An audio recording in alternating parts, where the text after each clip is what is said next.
Hello everyone, my name is Nikhil and welcome to the channel. आज का video Indian coast guard में assistant commandant level की recruitment के regarding है। Indian coast guard में ये सबसे बड़ी नौकरी है, इससे बड़ी नौकरी होती ही नहीं है। असिस्टेंट कमांडेंट के बारे में जिसको नहीं पता है समझ के चलिए, आईपीएस के लेवल की, क्लास 1 ऑफिसर की, आईएएस आईपीएस के लेवल की ये नौकरी होती है। इंडियन कोस्ट गार्ड के बारे में भी किसी को पता नहीं होता कि भाई ये है किस तरीके की नौकरी, क्या ये मिलिट्री है, क्या ये पैरामिलिट्री है, क्या ये पुलिस है। पता ही नहीं होता लोगों को कि ये एक मिनिस्ट्री ऑफ डिफेंस की नौकरी है। तो ये आपकी इक्विवेलेंट आप लेके चलिए एयरफोर्स, नेवी और आर्मी के।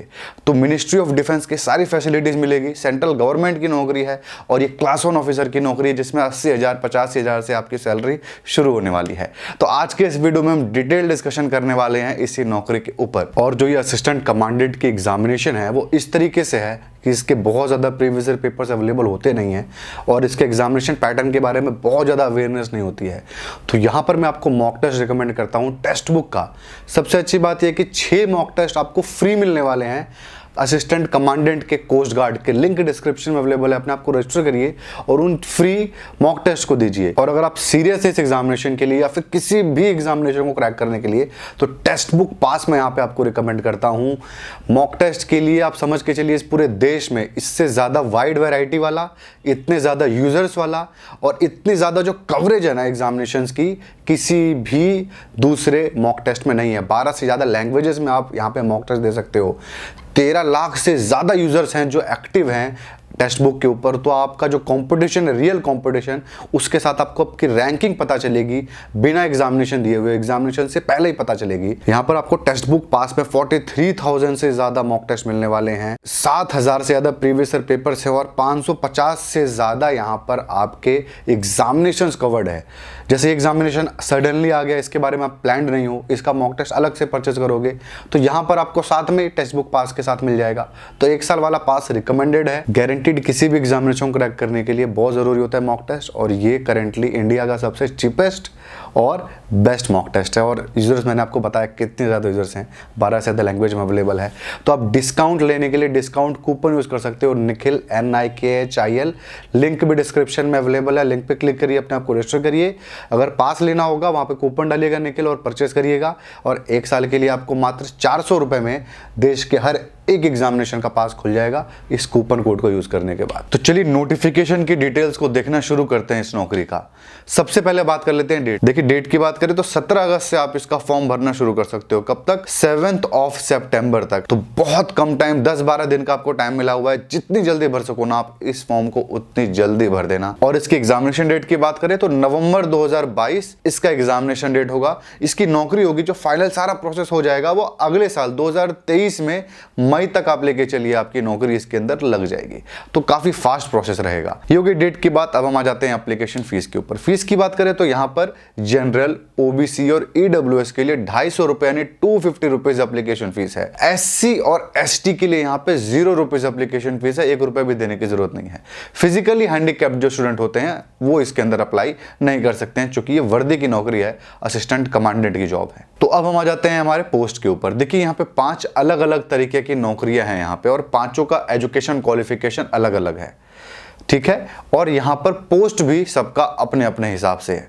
तो टोटल जो पोस्ट है वो 71 है यानी 71। लोग डरो नहीं भाई कि टोटल पोस्ट 71 ही है, बहुत है 71 पोस्ट। इसके अंदर इतने कंपटीशन नहीं होता, इतने लोग नहीं अप्लाई करते। आप वीडियो को यहां तक देख चुके हो, इतने लोग नहीं भरने वाले हैं। डरने वाली बात नहीं है कि IBPS या फिर SSC के जैसे भर जाएंगे लोग, बहुत कम लोग भरते हैं। इससे पहले ही लोग वीडियो छोड़ के जा चुके होंगे। तो यहां पर हम देख लेते हैं कौन से कैटेगरी में कितने पोस्ट हैं। तो सबसे पहले देख लेते हैं जनरल ड्यूटी, जिसका एलिजिबिलिटी क्राइटेरिया भी जनरल है। उसके अंदर टोटल आपके 50 पोस्ट हैं। इसके अंदर SC ST OBC EWS के लिए भी यहाँ पे सारे पोस्ट हैं। अनरिजर्व्ड यानी जनरल के लिए 22 पोस्ट है। CPL यानी आपको बताऊंगा इसके बारे में, कमर्शियल पायलट लाइसेंस है। इसके अंदर भी जो 50 पोस्ट है इसमें इसके भी पोस्ट आपके इंक्लूडेड हैं। उसके बाद आपको 2 नीचे दिख रहा होगा टेक्निकल इंजीनियरिंग और इलेक्ट्रिकल, ये दोनों को मिलाकर के टोटल 20 पोस्ट है और इसके अंदर भी सारे कैटेगरी की सीट्स अवेलेबल है। इसके अंदर लॉ की बात करें तो लॉ के अंदर एक ही सीट है, वो भी सिर्फ और सिर्फ OBC की सीट है। जो भी स्टूडेंट लॉ किया होगा और OBC का होगा, भाई इस फॉर्म को भर देना। मैं कैच बताऊंगा, एग्जामिनेशन पैटर्न जब बता रहा हूंगा ना तब मैं आपको बताऊंगा कि आपके लिए ये गोल्डन अपॉर्चुनिटी कैसी है। लगभग कंफर्म एक पोस्ट है ना, फिर भी मैं आपको बता रहा हूँ बहुत कंफर्म होगी आपकी नौकरी। एग्जामिनेशन पैटर्न में बात करेंगे उसके बारे में। तो आपको समझ में आया कि किस किस कैटेगरी में कितने कितने पोस्ट हैं। यहां पर जब आप फॉर्म अप्लाई कर रहे होगे तो आप किसी ही एक कैटेगरी के लिए अप्लाई कर सकते हो। अगर आप लॉ के लिए अप्लाई कर देते हो जिसमें एक ही पोस्ट है तो आप जीडी के लिए अप्लाई नहीं कर सकते। तो आपको सोच समझ के अप्लाई करना है। लेकिन आप ओबीसी लॉ हो ना तो वही अप्लाई करना। भाई मैं बता रहा हूं बहुत फायदा मिलने वाला है। एग्जामिनेशन पैटर्न में देखेंगे, लेकिन इसके अंदर आप किसी एक ही पोस्ट के लिए अप्लाई कर सकते हो। पूरे देश में आप कहीं के भी नागरिक को आप अप्लाई कर सकते हो। तो ये हमने देख ली पोस्ट की सारी डिटेल। अब हम आ जाते हैं एलिजिबिलिटी क्राइटेरिया में। यहां सबसे पहले डाउट क्लियर कर देता हूं कि मेल और फीमेल दोनों ही इस पोस्ट को अप्लाई कर सकती हैं। 5 पोस्ट है, पांचों में अलग अलग है। किसी में मेल अप्लाई कर सकता है, किसी में फीमेल कर सकते हैं। ऐसा कोई नहीं जिसमें मेल नहीं कर सकता, मेल सारों में कर सकता है। पांचों में कोई 2 ही कैटेगरी की फॉर्म ऐसे हैं जिसमें फीमेल भी अप्लाई कर सकती हैं। तो ध्यान से अच्छे से चीजों को देखिएगा। अब हम बात कर लेते हैं एज का। एज के अंदर बात करें तो मोस्टली 25 साल तक के लोग इस फॉर्म को अप्लाई कर सकते हैं। लेकिन यहां पर हम एक बार स्पेसिफिकली डेट देख लेते हैं किस से किसके बीच में आपका डेट ऑफ बर्थ हो सकता है तो आप अप्लाई कर सकते हो।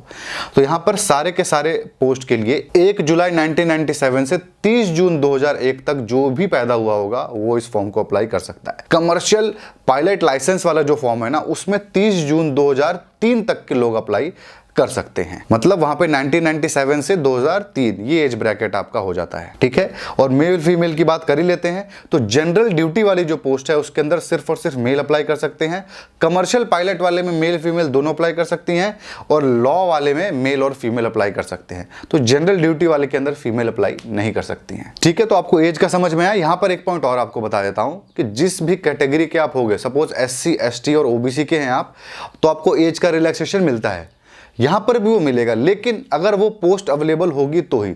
सपोज आपने लॉ तो किया है लेकिन आप SC हो, शेड्यूल कास्ट हो, लेकिन यहां पे पोस्ट OBC का है, शेड्यूल कास्ट का पोस्ट ही नहीं है, तो वहां एज का रिलैक्सेशन आपको नहीं मिलने वाला है। समझ में आया। और वैसे उस पोस्ट के लिए तो OBC अप्लाई कर सकता है। सपोज करिए आप इसमें से किसी भी पोस्ट में अप्लाई करते हो, और अगर आप शेड्यूल कास्ट के हो, शेड्यूल ट्राइब हो या OBC हो, और आपके वहां पर पोस्ट है ही नहीं, तो आपको एज का रिलैक्सेशन भी नहीं मिलने वाला है।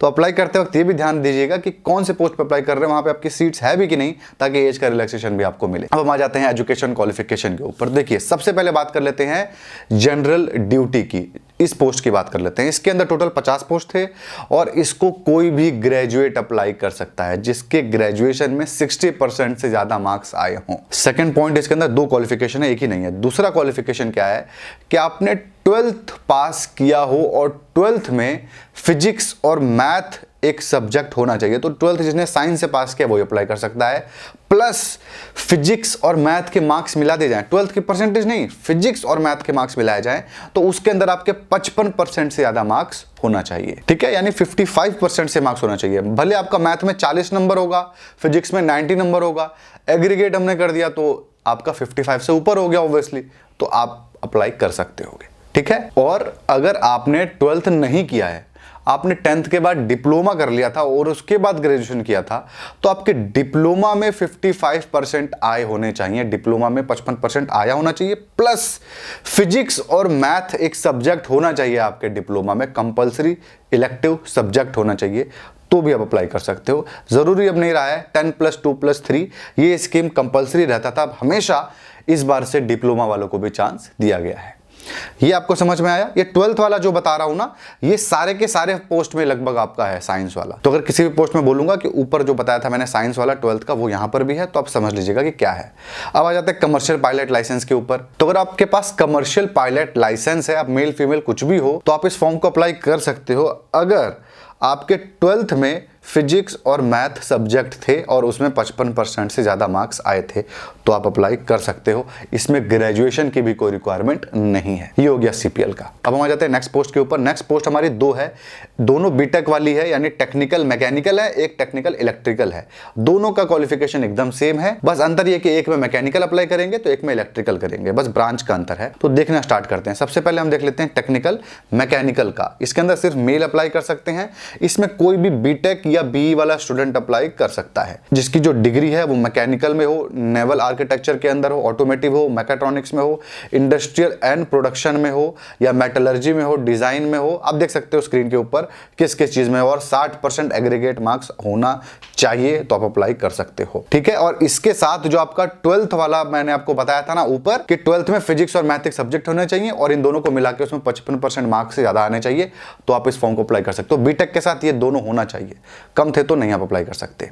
सेम आपका इलेक्ट्रिकल के अंदर भी है। अंतर कहां पे आएगा? ब्रांच का। ब्रांच देख ले तो हमारे बीटेक होना चाहिए या फिर BE होना चाहिए, किसमें? इलेक्ट्रिकल में, इलेक्ट्रिकल एंड इलेक्ट्रॉनिक्स में, इलेक्ट्रॉनिक्स एंड टेलीकम्युनिकेशन में, इंस्ट्रूमेंटल में, इंस्ट्रूमेंटल एंड कंट्रोल के अंदर आपका electronics and communication, power engineering, इसमें से किसी में भी आपका है तो आप अप्लाई कर सकते हो इस पोस्ट के लिए। और अपने 12th वाला तो है ही, इसके अंदर फिजिक्स और मैथ के मार्क्स मिला करके 55% होना चाहिए। ठीक है, अब हम आ जाते हैं लॉ के ऊपर। लॉ का बहुत सिंपल है, कोई भी लॉ ग्रेजुएट जिसके 60% से ज्यादा मार्क्स आए थे तो इस फॉर्म को अप्लाई कर सकता है।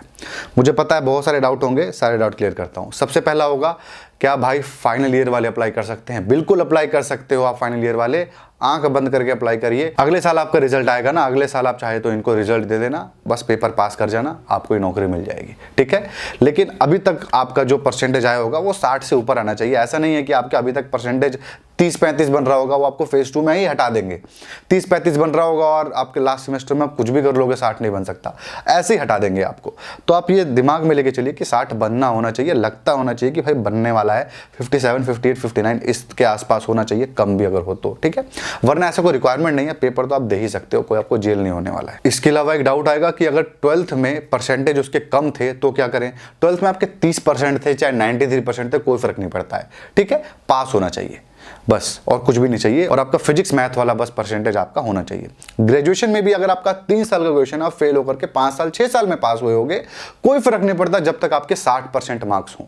इसमें आपने BA किया है, BCom किया है, BTech किया है, CA किया है, MBBS किया है, कोई फर्क नहीं पड़ता जनरल ड्यूटी वाले पोस्ट में। ठीक है, आप अप्लाई कर सकते हो, बस आपके 12th वाला मार्क्स होने चाहिए। ग्रेजुएशन किसी भी सब्जेक्ट में हो कोई फर्क नहीं पड़ता, करस्पॉन्डेंस से हो, पत्राचार से हो तो भी फर्क नहीं पड़ता। बीटेक तो पत्राचार से होता नहीं है, तो वो तो आपका ऑप्शन ही खत्म कर दीजिए, लॉ भी नहीं होता है, तो आपका सिर्फ पहला ही पोस्ट अप्लाई कर सकते हैं करस्पॉन्डेंस वाले। ठीक है, हाँ 12th आपने करस्पॉन्डेंस से किया हुआ है और आपके पास कमर्शियल पायलट का लाइसेंस है तो अप्लाई कर सकते हो। वैसे भी कमर्शियल पायलट का लाइसेंस वाले सारे 12th करस्पॉन्डेंस से कर रहे होते हैं, क्योंकि ग्रेजुएशन के बाद उनको दिमाग में आता है कि अच्छा पायलट भी बनना था, तो चले जाते हैं। कॉमर्स वाले, आर्ट्स वाले भी पायलट बनने, पैसे होते हैं उनके पास, पायलट बन जाते हैं और फिर 12th ओपन से दे देते हैं और पास हो जाते हैं 12th का पेपर। अच्छा, मैं आपको एक बात बता दूं कि मैंने इंस्टाग्राम पे शॉर्ट्स डालना स्टार्ट किया हुआ है जॉब्स के रिगार्डिंग ही। मतलब जैसे ये जॉब है, आप पूरा वीडियो देखोगे पता नहीं अच्छा लगेगा नहीं लगेगा, बट वहाँ शॉर्ट्स में 30-40 सेकंड में मैं सारा डिस्क्रिप्शन दे दूंगा। तो मुझे इंस्टाग्राम पे जरूर आप फॉलो कर लेना, नोवर निखिल सर्च करके, वरना लिंक भी डिस्क्रिप्शन में आपको दे दूंगा मैं, वहाँ सर्च कर लेना, वहाँ पर आपको मेरे शॉर्ट्स अपडेट होते रहेंगे। ठीक है, तो ये हो गया हमारा सारा का सारा एजुकेशन, क्वालिफिकेशन, हर एक चीज देख लिया हमने। बस फिजिकल क्राइटेरिया देख लेते हैं, इसमें हाइट वाइट का भी रिक्वायरमेंट है। एक बार आप स्क्रीन पे देख सकते हो कि असिस्टेंट कमांडेंट GD के लिए 157 सेंटीमीटर मिनिमम हाइट आपको चाहिए, जो कि बहुत सही है, इससे कम वाले बच्चे होते ही नहीं ज्यादातर। ठीक है, उसके बाद असिस्टेंट कमांडेंट कमर्शियल पायलट के लिए मिनिमम 162.5 सेंटीमीटर हाइट चाहिए, मैक्सिमम 197 सेंटीमीटर चाहिए, और टांगों की जो लेंथ हो, लेग लेंथ है 99 सेंटीमीटर से ज्यादा नहीं होनी चाहिए। अगर होगी तो आप नहीं अप्लाई कर सकते, क्योंकि आप कॉकपिट में बैठोगे तो आपका टांगे नहीं हटेंगे तो प्रॉब्लम होगी, आप प्लेन ही नहीं चला पाओगे तो आपको क्यों वो नौकरी देंगे। ठीक है, बस हाइट का है, चेस्ट का कुछ रिक्वायरमेंट नहीं था इसके अंदर, बस छाती फूल के 5 सेंटीमीटर और ऐसे हो जानी चाहिए बड़ी, और कोई ऐसा नहीं है कि आपको चेस्ट 40, 50, 55, 60 चाहिए, कुछ भी हो, आपका 56 इंच का सीना ना भी हो तब भी आपका काम यहाँ पे चल जाएगा। ये हो गया रिक्वायरमेंट। एक रिक्वायरमेंट और आएगा, डाउट आएगा एक्चुअली टैटूज को लेकर के, कहाँ होना चाहिए कहाँ नहीं होना चाहिए। टैटू कहीं पर भी हो बॉडी में अलाउड नहीं है, कहाँ अलाउ है वो बता देता हूँ। अगर आपके पास टैटू यहाँ पर बना हुआ है अलाउड है, यहाँ अंदर बना हुआ है केवल कहाँ तक, आपके एंकल से लेकर के रिस्ट तक, यहाँ अंदर के साइड अगर बना हुआ है दोनों हाथों में तो अलाउड है, बाहर के साइड बना हुआ है अलाउड नहीं है, यहाँ कहीं पे भी अलाउड नहीं है, हाथ पे बना दिया है तब भी अलाउड नहीं है। अगर आप शेड्यूल ट्राइब हो और आपका ट्राइबल टैटू बना हुआ है तो वो आपका अलाउड है, कुछ जो आपके कल्चर वाला टैटू बना होगा तो अलाउड है। तो ये हमने देख लिया सारे के सारे एलिजिबिलिटी क्राइटेरिया, हर एक चीज को समझ लिया कि भाई कौन कर सकता है अप्लाई, कौन नहीं कर सकता, कोई डाउट नहीं बचा होना चाहिए इसके बाद। अब हम आ जाते हैं यहाँ पे सैलरी के ऊपर, प्रमोशन के ऊपर। स्क्रीन पे देख लीजिए फटाक से सैलरी क्या मिलने वाली है। तो एंट्री होते ही अभी आपको बताऊंगा, ये तो पे स्केल यहाँ पे लिखा हुआ है, पे स्केल 10, इससे ऊपर की नौकरी नहीं होती हमारे देश में। 56,100 डेप्यूटी कमांडेंट आप बन जाओगे, उसके बाद प्रमोशन होती है, तुरंत बन जाते हो 67,700। इसके बाद कमांडेंट बनने में टाइम लग जाता है 78,800। ऐसे देख सकते हो आप नीचे डायरेक्टर जनरल तक जा सकते हो, जिसकी सैलरी 2,25,000 रुपए आपकी होगी। ये आपको सैलरी 56,000 दिख रहा है ना स्टार्टिंग में, ये बस बेसिक पे है, या तो आपको बेसिक है। इसके बाद डीए इसके अंदर जुड़ने वाला है, इसके अंदर आपको घर मिलेगा, एचआरए मिलने वाला है। अगर घर नहीं मिला, दिल्ली में पोस्टिंग है, तो 20-25,000 रुपए एचआरए भी मिलने वाला है आपको। तो 1 लाख 1.25 लाख पार हो जाएगा अगर आपको एचआरए का जोड़ दूंगा इसके अंदर। तो बिना एचआरए के भी आपके 85,000 इसके अंदर सैलरी आपके हाथ में आएगी। तो ये हमने सैलरी प्रमोशन को अच्छे से देख लिया। अब हम आ जाते हैं यहाँ पे एग्जामिनेशन पैटर्न पे कि आखिर कौन कौन से प्रोसेस से गुजर के आपकी नौकरी लगने वाली है। देखिए इसके टोटल 5 स्टेप बताए गए हैं इस नोटिफिकेशन में, तो एक बार ब्रीफली बता देता हूँ। सबसे पहले आपका होगा रिटन टेस्ट, एक ही रिटन टेस्ट होगा और कुछ भी आपका नहीं होगा। इस रिटन टेस्ट में हर सेक्शन वाइज भी आपको पास होने की जरूरत नहीं है, एक जगह पास हो जाओगे तो भी आपका काम चल जाएगा। मेंस का 1 मार्क्स का ये पेपर नहीं है, कुछ भी नहीं है, सिर्फ एक ही एग्जामिनेशन है, पहला प्रीलिम्स एग्जामिनेशन, जिसमें इसको स्टेज 1 कहा गया है। स्टेज 2 और स्टेज 3 जो आपका है वो एक्चुअली में एक ही है। अगर आपको नॉलेज होगा डिफेंस का, सीडीएस का, एफकेट का, कोई भी आपने पेपर दिया होगा एनडीए का, तो उसके अंदर पेपर पास होने के बाद इंटरव्यू होता है, एसएसबी बोलते हैं, सर्विसेज सिलेक्शन बोर्ड, 5 दिन का वो होता है। उसी 5 दिन को यहाँ पर एफएसबी कहा जा रहा है। पहला जो दिन है उसको एक स्टेज 2 का नाम दिया गया है और बाकी 4 दिन को स्टेज 3 का नाम दे दिया गया है। तो एक्चुअली में एक ही स्टेज है। स्टेज 2 को प्रिलिमिनरी सिलेक्शन बोर्ड कहा जा रहा है, पीएसबी, और एफबी कहा जा रहा है, फाइनल सिलेक्शन बोर्ड आपका एफएसबी कहा जा रहा है स्टेज 3 को। तो जो स्टेज 2 और 3 को पास कर लेगा वो आएगा 4th स्टेज पे, जो कि है मेडिकल। उसके बाद जो आपका स्टेज है वो है मेरिट लिस्ट। तो फालतू का आपको दिख रहा होगा, बस पहले ही 3 स्टेप आपके इंपॉर्टेंट है, बाकी तो मतलब मेरिट में तो आपके हाथ में नहीं है ना, कुछ करना नहीं है, मार्क्स अच्छे होंगे तो मेरिट बन जाएगा आपका। तो आपको समझ में आया। तो अब हम इसको डिटेल में देखना शुरू करते हैं। सबसे पहले बात कर लेते हैं स्टेज 1 का। स्टेज 1 में रिटन एग्जामिनेशन 5 है ना, लॉ का आपको मैंने बताया था यहाँ पे। चलिए पहले लॉ का डिस्कशन कर लेता हूँ। इस नोटिफिकेशन में कहीं नहीं बताया गया कि लॉ का एग्जामिनेशन पैटर्न क्या है। नहीं बताने का मतलब ये है कि पेपर होगा नहीं, ऐसा मान नहीं सकते। लेकिन इस नोटिफिकेशन में अगर नहीं होना था तो ये भी बताना था कि नहीं होना है। तो थोड़ा कंफ्यूजन है मैं क्या बोल रहा हूँ, बट ये आपको समझ में आ रहा होगा कि इसमें पेपर नहीं होगा लॉ का, ऐसा कहीं बताया नहीं गया। लेकिन टेंटेटिव शेड्यूल जब हम इसका देखते हैं, एडमिट कार्ड का और एग्जामिनेशन का, वहां पर आप स्क्रीन पे देख सकते हो साफ साफ लिखा गया है कि जो लॉ का पेपर है वहां पे स्टेज 1 में नॉट अवेलेबल लिखा रहा है, सीधा स्टेज 2 का लिखा रहा है। इसका मतलब ये हुआ एक पोस्ट के लिए कोई रिटर्न नहीं लेने वाले हैं, डायरेक्ट आपका एसएसबी होगा। यानी स्टेज 1 होगा ही नहीं लॉ वाले के लिए, डायरेक्ट स्टेज 2 में जाएंगे और उसके बाद स्टेज 3 होगा। ये कंफर्म कर चुका हूं मैं। जिसको डाउट आएगा ना, कोई भी आपको लग रहा होगा भाई मैं कंफर्म कर रहा हूं, सही नहीं कर रहा हूं, आपको डाउट मैं स्क्रीन पे डिस्प्ले कर दूंगा आपको फोन नंबर और mail ID Indian coast guard का। वहां पे आप फोन करके, कॉल करके, मैसेज करके भी पता कर सकते हो, सारे डाउट क्लियर कर सकते हो। ठीक है, तो ये आप समझ के चलिए कि आपका लॉ के लिए कोई भी एग्जामिनेशन है ही नहीं रिटर्न का, डायरेक्ट आपका इंटरव्यू है, डायरेक्ट स्टेज 2 है। तो चलिए अब हम देख लेते हैं किन के लिए स्टेज 1 है और इसमें अंदर क्या क्या होने वाला है। तो स्टेज 1 के अंदर टोटल आपके 4 पेपर होंगे। 4 पेपर होंगे किसके? सेक्शन 1 में जो आपका लिखा हुआ है जीडी यानी कमर्शियल पायलट वाले और ग्राउंड ड्यूटी के लिए आपका English, reasoning, general science and mathematics और जनरल नॉलेज, ये 4 पेपर होंगे। 25-25 क्वेश्चन होंगे सब में, तो टोटल आपके 100 क्वेश्चन होगा। एक क्वेश्चन 4 मार्क्स का होगा, तो टोटल आपके 100 क्वेश्चन 400 मार्क्स सॉल्व करने के मिलेगा आपको 2 घंटे यानी 120 मिनट। सेक्शन 2 है जो आपका मैकेनिकल इंजीनियर के लिए है, उसके अंदर आपका इंग्लिश का पेपर होगा, रीजनिंग का होगा, जनरल साइंस का होगा, इसके अंदर मैथ भी है और जनरल नॉलेज का होगा। ये सारे आपके होंगे 10-10 क्वेश्चन के। उसके बाद आपका मैकेनिकल का पेपर होगा 60 क्वेश्चन का, ये भी सारे आपके हर एक क्वेश्चन 4 मार्क्स के होंगे। तो टोटल इसके अंदर 100 क्वेश्चन हो गए 400 मार्क्स के, सॉल्व करने के लिए आपको 2 घंटा मिलेगा। सेम ऐसे ही पैटर्न आपका इलेक्ट्रिकल का भी है, बस नीचे मैकेनिकल की जगह इलेक्ट्रिकल का पेपर है, उसमें भी 60 ही आपके क्वेश्चन होंगे, वो भी 4-4 मार्क्स के। तो आपको 240 मार्क्स का तो इलेक्ट्रॉनिक्स का पेपर होगा और आपका मैकेनिकल का पेपर होगा इस 400 में से। ठीक है, और ये भी आपका 2 घंटे का ही पेपर होगा। यहाँ नेगेटिव मार्किंग भी है 1/4 की। तो ये अपने कैलकुलेशन आराम करने के लिए 4 नंबर का इसलिए कर दिए ताकि 1 नंबर हटा सकें, ताकि आपको वो थोड़ा सा समझ में आ सके कि हाँ नेगेटिव मार्किंग का क्या इंपॉर्टेंस है, एक नंबर कट रहा है ऐसा। लेकिन ये वैसा ही है, 100 क्वेश्चन 100 मार्क्स का भी हो तो कोई फर्क नहीं पड़ता यहाँ पे। तो ये हो गया सारा एग्जामिनेशन पैटर्न। जो इसको पास करेगा वो आएगा हमारे सेकेंड स्टेज के ऊपर। जो सेकेंड स्टेज है हमारा, उसके अंदर क्या होगा, हाँ एक चीज बता दूं, जब आपका ये पहला प्रीलिम्स का पेपर होगा ना, रिटन एग्जामिनेशन, इसको जब आप देने जाओगे, अगर आप SC और ST कैंडिडेट हो तो आपको किराया भी मिलने वाला है। अगर 30 किलोमीटर से ज्यादा दूर आपका एग्जामिनेशन सेंटर पड़ता है तो आपको टिकट दिखाना है, आपको किराया वहां पे कैश आपको दे देंगे SC ST स्टूडेंट को। ये समझ में आया। अब जो इसको पास कर जाएगा वो आएगा स्टेज 2 के ऊपर। पास करोगे, आपके पास एक मेल आएगा, बोलेगा कि भाई ये हमारे पास बोर्ड अवेलेबल है, इसके अंदर कहां पे आपको चाहिए। नहीं आता है, अगर ऐसा मेल नहीं भी आता है, हो सकता है कि आपको डायरेक्ट अपॉइंट कर दे कि आपको भाई नोएडा वाले बोर्ड में पहुंचना है।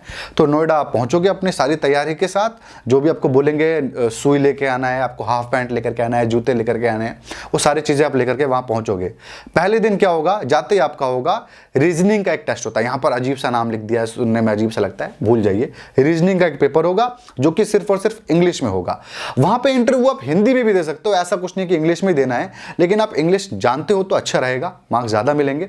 हिंदी में आप फिर भी वहां पे बातें कर सकते हो। तो जाते रीजनिंग का पेपर हुआ, पेपर होते ही आपका होगा PPNDT, picture perception and description test. एक धुंधली आपको पिक्चर दिखाई जाएगी, उससे आपको कहानी परसीव करना है। आपको क्या लगता है कि एक धुंधली पिक्चर से आप क्या कहानी बना सकते हो और उसके अंदर क्या दिखाया जा रहा है, वो कहानी आपको लिखनी होगी। और उससे आपका साइकोलॉजी टेस्ट करके, OLQ बोलते हैं, ऑफिसर्स लाइक क्वालिटीज आपके अंदर है कि नहीं, उसको चेक करके आपको मार्क्स दिए जाएंगे। तो जो लोग पहले दिन सिलेक्ट हो जाएंगे ना, इसी को स्टेज 2 नाम दे दिया है, उनको वहां पे रख लिया जाएगा, 4 दिन तक वो रहेंगे, ठीक है। और जो बाकी होंगे, जिसमें कि 70% को भेज ही देते हैं वो उनको घर भेज दिया जाएगा। अगर आप पहली बार ये इंटरव्यू देने गए होगे FSB का, तो आपको किराया मिलेगा AC 3 टायर का, AC का किराया ये देंगे। जनरल को भी देंगे, SC ST OBC सबको देंगे, EWS किसी को भी देंगे ये लोग, ठीक है। आपको समझ में आया। तो यहां पर आपका जब ये हो जाएगा तो आप 4 दिन और रुकोगे वहां पे। 4 दिन में आपका ग्रुप टास्क होगा, आपका इंटरव्यू होगा, आपका ग्रुप डिस्कशन होगा, बहुत कुछ वहां पे होना है। 4 दिन पूरा आपको वो टेस्ट करते हैं अच्छे से। तो जो ये 4 दिन सिलेक्ट हो जाता है उसको हम लोग कहते हैं फाइनल सिलेक्शन इसका हो चुका है। आपको जाते ही वहां पे चेस्ट नंबर मिल जाएगा, 25-30 जो भी आपका चेस्ट नंबर होगा पहले दिन मिल जाएगा। फेल हो जाओगे वो आपसे वहीं से ले लेंगे, उसके बाद वरना आपको चेस्ट नंबर मिलेगा, अगले 4 दिन तक आपके साथ रहेगा। सिलेक्ट हो जाओगे तो चेस्ट नंबर पे आपका प्लस लिख देंगे कि अब ये मेडिकल के लिए जाने वाला है। तो अब जो लोग पास हो जाएंगे वो जाएंगे मेडिकल के लिए, वहां से डायरेक्टली भी जा सकते हैं, आपको टाइम भी दिया जा सकता है। मेडिकल में कुछ प्रॉब्लम हो भी जाए तो 1 महीने का टाइम मिलता है आपको सही करने के लिए। कान में कुछ हो गया है तो सही करने का टाइम मिलेगा। उसके बाद आपको वो फाइनल सिलेक्शन के लिए छोड़ देंगे। मेरिट लिस्ट का वेट करना है, मेरिट लिस्ट में नाम आ गया, आपका सिलेक्शन हो जाएगा, आप नौकरी ज्वाइन कर लीजिए अगले साल। प्रोसेस आई हो आपको समझ में आ गया होगा, कोई डाउट नहीं बचा होगा। तो वहां जाते हैं बुक्स के ऊपर। किताबें कौन सी ले, कौन सी पढ़े, क्या करें। देखिए सबसे पहले मैं आपको बताता हूँ, मॉक टेस्ट तो बहुत ज़्यादा ज़रूरी है। मॉक टेस्ट देना हद से ज़्यादा ज़रूरी है। तो मैंने आपको टेक्स्ट बुक का मॉक टेस्ट बताया था, आपको देना है, यहाँ पर भी दीजिए। भाई इतने सस्ते में ना कोई मॉक टेस्ट देता है। हर एक एग्जामिनेशन का मॉक टेस्ट वहाँ पे आपको ऑलमोस्ट अवेलेबल है। इस नौकरी का भी अवेलेबल है, इतने सस्ते में अवेलेबल है, पूरे साल भर के लिए अवेलेबल है। भाई ले लो, सोचने की ज़रूरत ही नहीं है। तैयारी कर रहे हो ना, आधे मन की भी तैयारी कर रहे हो ना, तो मॉक टेस्ट ज़रूरी है, बहुत ज़्यादा ज़रूरी है। तो मॉक टेस्ट आपका हो गया, किताबों से भी पहले एक मॉक टेस्ट देना ज़रूरी हो गया। अब हम बुक्स पे आ जाते हैं।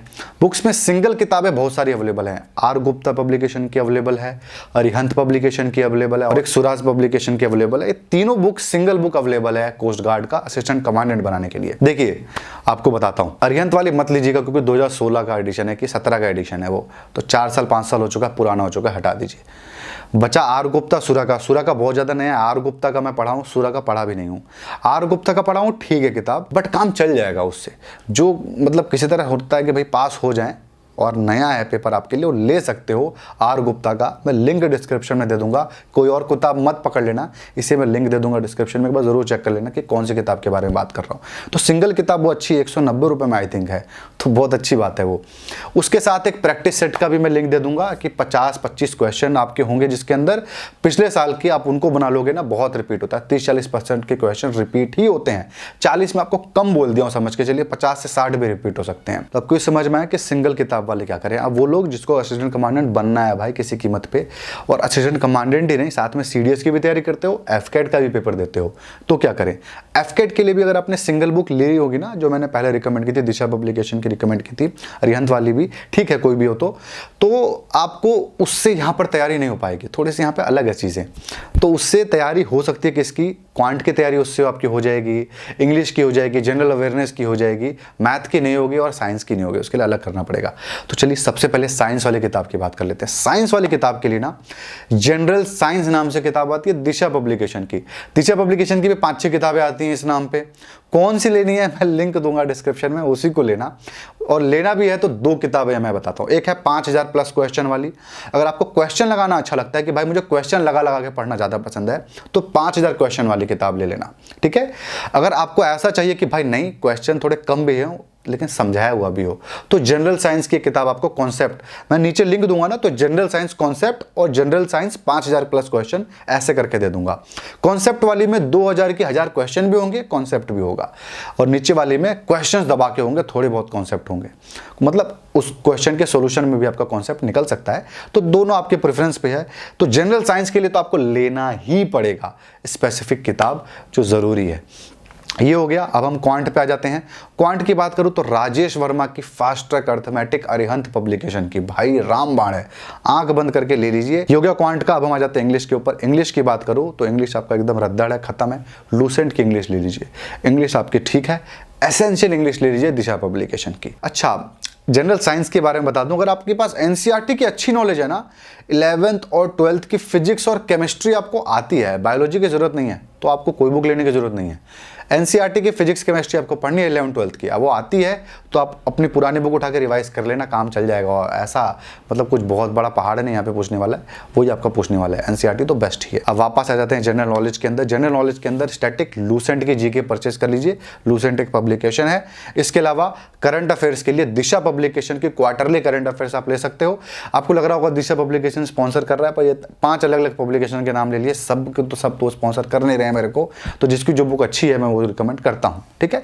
नई की बुक किताबों के ऊपर होता है। एसपी बख्शी में इंग्लिश के रिकमेंड करता था, भाई वो नई एडिशन नहीं निकाल रहा, क्या करूं, तो दिशा वाली रिकमेंड करनी पड़ेगी, वो पुरानी होगी उसकी किताब। तो जैसे जैसे किताब आती है वैसे वैसे नए नए मैं आपको रिकमेंड करता रहता हूं। इससे भी अच्छा कुछ चाहिए आपको और कम साइज में, तो प्रतियोगिता दर्पण के लास्ट 6 मंथ के करंट अफेयर्स आप पढ़ लेना, काम चल जाएगा। बस यही आपका सारा है, इसके अलावा कुछ भी नहीं आपका आने वाला है। तो यही सारी बुक्स आपको परचेस करनी है, सबके लिंक डिस्क्रिप्शन में अवेलेबल है। अब हम सिलेबस पे आ जाते हैं। तो सिलेबस में आपको एक डाउट आएगा कि रीजनिंग के साथ में न्यूमेरिकल एबिलिटी लिखा है और नीचे से जनरल साइंस के साथ में मैथमेटिक्स लिखा हुआ है, तो ज़्यादा घुसने की जरूरत नहीं है। बेसिकली समझ लीजिए क्वांट का पेपर आने वाला है, यहाँ पे आपको कैलकुलस के क्वेश्चंस नहीं आने वाले हैं, पहले बता दूं। नॉर्मल मैथ के आएंगे लेकिन क्वांट के आएंगे, एसएससी सीजीएल के लेवल के थोड़े से आप समझ के चलिए।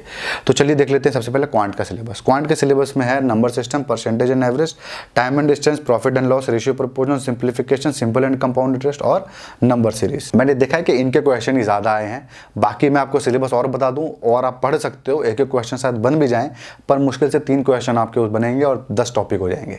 हटा दिया मैंने, यही टॉपिक इंपॉर्टेंट है। अब हम आ जाते हैं इंग्लिश के ऊपर। इंग्लिश में बात करते हैं तो सबसे पहला है टेंस, उसके बाद एडवर्ब, आर्टिकल यानी ए एन और the, comprehension, sentence rearrangement, active passive voice, direct and indirect speech, unseen passages, antonyms, idioms and phrases, synonyms, fill in the blank, transformation of sentences. ये इंग्लिश था। अब हम reasoning पे आते हैं। Reasoning में सबसे पहला है फिगर एनालॉजी, उसके बाद drawing interference, clock and calendar, number series, embedded figure, mathematical reasoning, statement and arguments, blood relation, similarities and differences, coding and decoding, alphanumeric series, linear setting arrangement और पजल। अब हम आते हैं जनरल साइंस में। इसके अंदर 2 पार्ट है, physics and chemistry. तो सबसे पहले फिजिक्स का देखते हैं। फिजिक्स में सबसे पहला टॉपिक है आपका फिजिकल वर्ड एंड मेजरमेंट, फिर work, power and energy, law of motion, gravitation, kinematics, solids and fluids, waves and oscillation, electrostatics, current, electricity, electromagnetic induction and alternative current, magnetic effect of current and magnetism, optics, principle of communication, dual nature and matter of radiation. अब chemistry का तुरंत देख लेते हैं।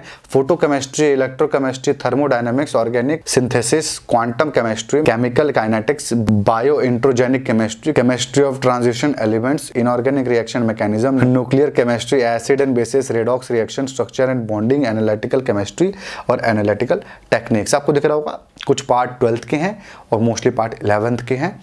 Depth नहीं करना, घुसना नहीं अंदर, न्यूमेरिकल नहीं सॉल्व करने, नॉर्मल ऊपर ऊपर लेवल के क्वेश्चन आएंगे। ठीक है, तो बस ये था आज के वीडियो में। आई होप आपको इस वीडियो से फायदा मिला हो। अगर आपको इस वीडियो से फायदा मिला तो आप इस वीडियो को लाइक जरूर करें, कमेंट करें अपने डाउट को, और अगर आपको ऐसे और वीडियो देखने होंगे तो आप इस चैनल को भी जरूर सब्सक्राइब करें।